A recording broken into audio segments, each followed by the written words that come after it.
Yeah, so it can get progressively worse. And yeah, I think the one that I find most interesting that I do want to kind of talk about more is knowing what's going on, because that's something that I don't think we talk about often enough when it comes to diagnosis, right? Like, sure, you could get a diagnosis for something and know that there's absolutely no treatment. You're just going to be like that forever, right? Yeah.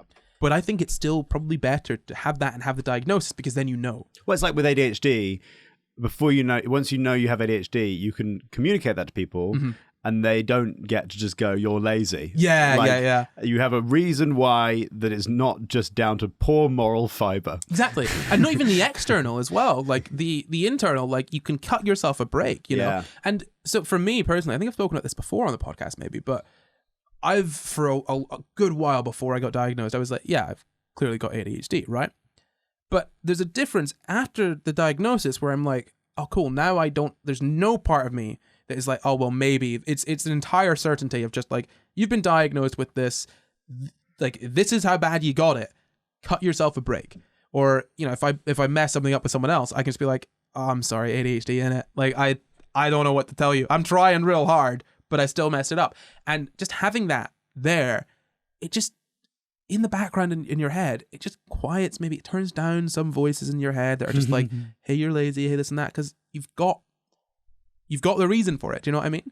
And I think and that's with ADHD, where it's not like necessarily a thing that causes physical pain or causes necessarily physical problems in your life. There are more sort of mental and social barriers there, right? But I mean, there are obviously physical presentations of ADHD.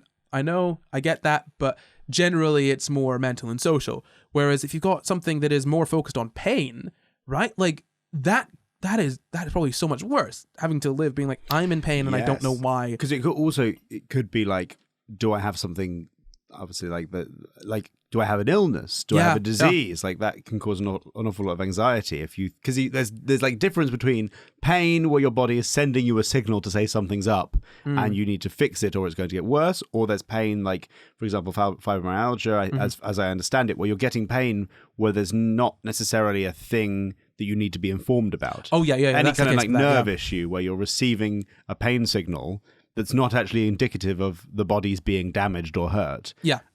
Whereas if you didn't know you had something where you were receiving a false pain signal, might be like, am I falling apart?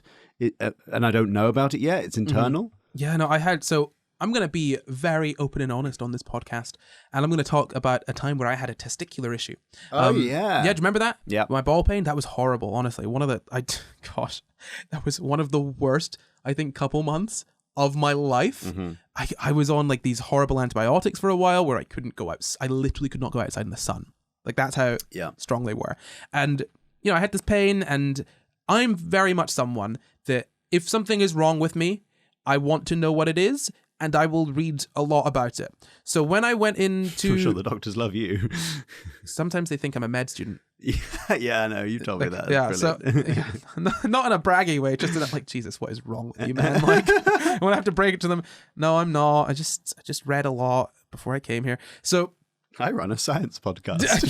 I've said that before. And actually, someone was asking me about it. So a slight tangent here. Someone fully was asking me about the science podcast that I did whilst cupping and testing out my testicle. They were like probably going at it. You know, I was like basically naked from the waist down. They were prodding away and I was in pain. And they were like, so what kind of science is it? And I'm like, look, honestly, like this is the last thing I want to be talking. I don't want to tell you, hey, go check out SCI Guys whilst you got my genitals in your hand. You know, it's not really the way I want to advertise. And ever since that, Corey's had a Pavlovian response, and now I have to cup his balls during every SCI Guys episode, or he can't talk about it. Well, just the intro. Just the intro. That's why you never see Luke on screen while I'm doing the intro. I'm under the table. No, so I went in and I didn't know what this pain was, and I did a ton of research, and I went in and I was like, well, it's not torsion. I'm pretty certain it's not torsion because of XYZ reason. They're like, yeah, no, we agree, blah, blah, blah.